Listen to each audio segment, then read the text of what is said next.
हमारे साथ मौजूद है शहरी विकास, शहरी रोजगार और पशुपालन मंत्री प्रीतम सिंह पंवार जी। पंवार जी, आज विभाग का बंटवारा हो गया, आपको मंत्री दिया। पहले तो आपको नेटवर्क 10 की सबसे बधाई। और अब क्या प्राथमिकता रहेंगी आपकी? धन्यवाद।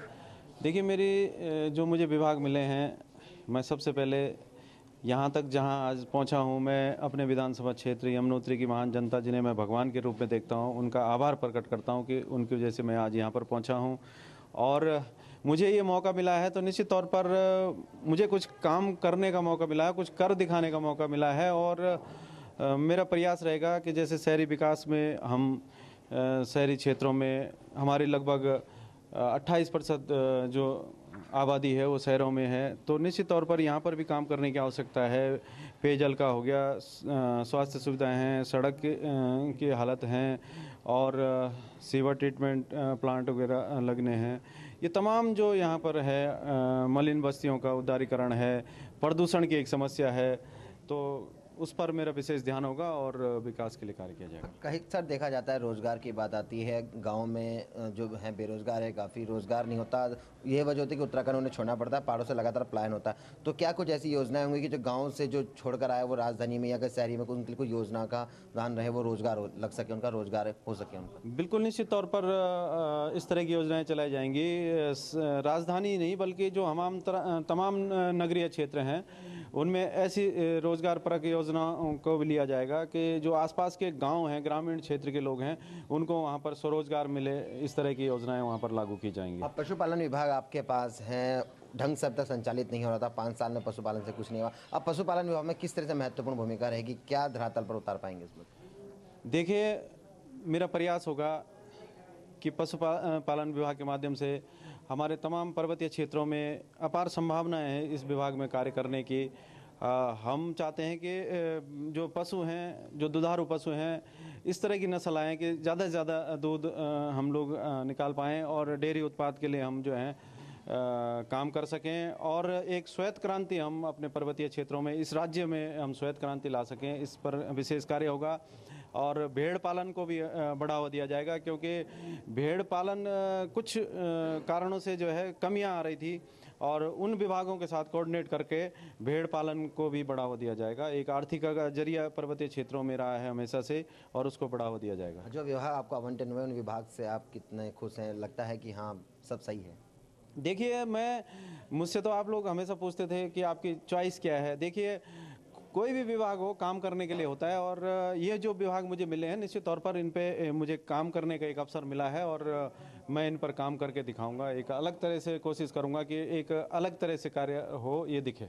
ये थे मंत्री प्रीतम सिंह पंवार जी ने साफ तौर पर कह दिया कि जो विभाग इन्हें मिले हैं, इनमें अलग तरह से काम करके दिखाएंगे, और जो काम करेंगे वो धरातल पर उतरते हुए दिखाई देंगे। कैमरामैन नजर के साथ रतन नेगी, नेटवर्क 10। तो आज दावों का दिन भी है, दावे कर रहे हैं। अब मंत्री बन गए हैं, मंत्रालय मिल गया है, तो यकीनन बड़े बड़े दावे भी करेंगे। दावे कितने हकीकत में बदलते हैं, ये वक्त बताएगा। चलिए अब बात करते हैं अमृता रावत की। अमृता रावत वही अमृता रावत हैं जिन्होंने बयान दिया था विधानसभा की गैलरी में कि लॉयल जो हैं उनको इनाम नहीं मिलता, जो बगावत करते हैं उनको इनाम मिलता है। आइए सुनते हैं, उनको आज पर्यटन मंत्रालय दिया गया है, पर्यटन विभाग दिया गया है। ये इनाम उन्हें पसंद आ रहा है या फिर नाराज ही हैं अमृता रावत? सुनिए। जो जिम्मेवारी मिली है उसका निर्वहन करेंगे। और जिस प्रकार से आप सब जानते हैं कि हमारा उत्तराखंड प्रदेश, तिवारी जी ने एक ही बात कही थी जब ये बना था कि हम केवल इस प्रदेश को ऊर्जा और पर्यटन के द्वारा ही स्वावलंबी बना सकते हैं। और उस समय मेरे पास ऊर्जा डिपार्टमेंट था, और ये देश की जनता ने देखा है कि उस 5 साल के कार्यकाल में कितना ऊर्जा के क्षेत्र में हमारा प्रदेश आगे। और आइए अब आपको सुनाते हैं कि मंत्री प्रसाद नैथानी ने मंत्रालय मिलने के बाद क्या कुछ कहा।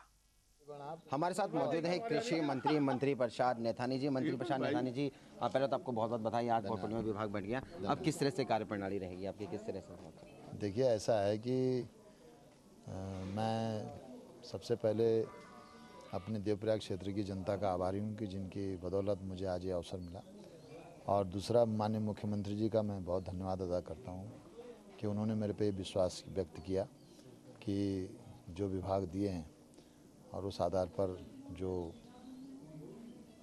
विभाग मुझे मिले हैं उनको मैं प्रदेश स्तर पर उन समस्याओं के समाधान के लिए रात दिन काम करूंगा और जो समस्याएं कर्मचारी की हों या जनता की हो उनका जो है समाधान करने का मेरा संकल्प है। क्या अपने विभाग से खुश हैं आप? हाँ बिल्कुल, विभाग तो हम तो ड्राइवर हैं, कोई भी गाड़ी मिल जाए हम तो चला देंगे। क्या प्राथमिकता रहेगी आपके पास? प्राथमिकता ये है कि जैसे हमारा कृषि में है तो कृषि के क्षेत्र में उत्तराखंड में खेती एक बहुत बड़ी चुनौती हो गई है। तमाम गांव में जो हैं खेत बंजर पड़े हैं। तराई में भी जो मैदान में भी जो खेत हैं, जो किसान हैं, उनको उनका वैसा दाम नहीं मिलता और खेती का जो पैटर्न है वो बदलने की आवश्यकता है। तो खेती के मामले में खेती के किसान को जो है उसका दाम मिले, ये हमारी सर्वोच्च प्राथमिकता रहेगी। पेयजल भी आपके पास विभाग है, पेयजल की भी बड़ी और समस्या है। पेयजल चूँकि जिस जगह पानी नहीं होता है उस जगह पे बहुत दिक्कतें होती हैं और आज भी हमारे प्रदेश में पानी की बहुत बड़ी चुनौती है, पीने के पानी की।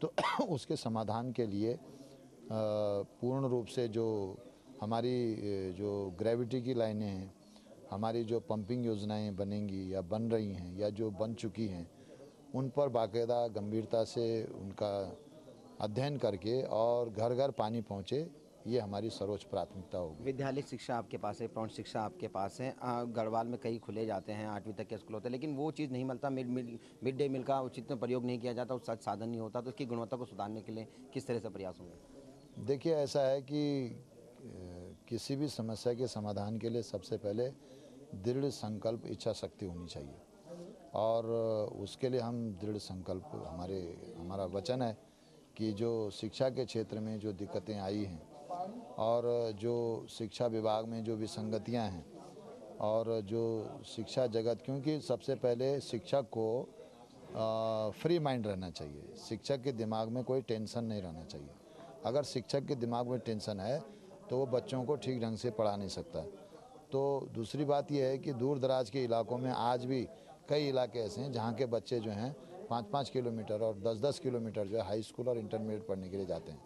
तो उसका समाधान करना है, जगह जगह स्कूल खोलने, स्कूलों का उच्चीकरण करना है। ये तमाम बातें जो हैं मिल बैठ करके और एक नया आयाम शिक्षा के क्षेत्र में हम प्रस्तुत करेंगे, ये हम वचन देते हैं। ये थे मंत्री प्रसाद निथानी, जिनके पास कृषि विभाग भी हैं तो पेयजल भी, 6 विभाग इनके पास आए हैं। बहरहाल उन्होंने अपनी प्राथमिकता स्पष्ट कर दी है। अब देखना होगा कि कितनी जल्दी वो अपने काम में जुट जाते हैं। कैमरामैन नजर के साथ रतन नेगी, नेटवर्क 10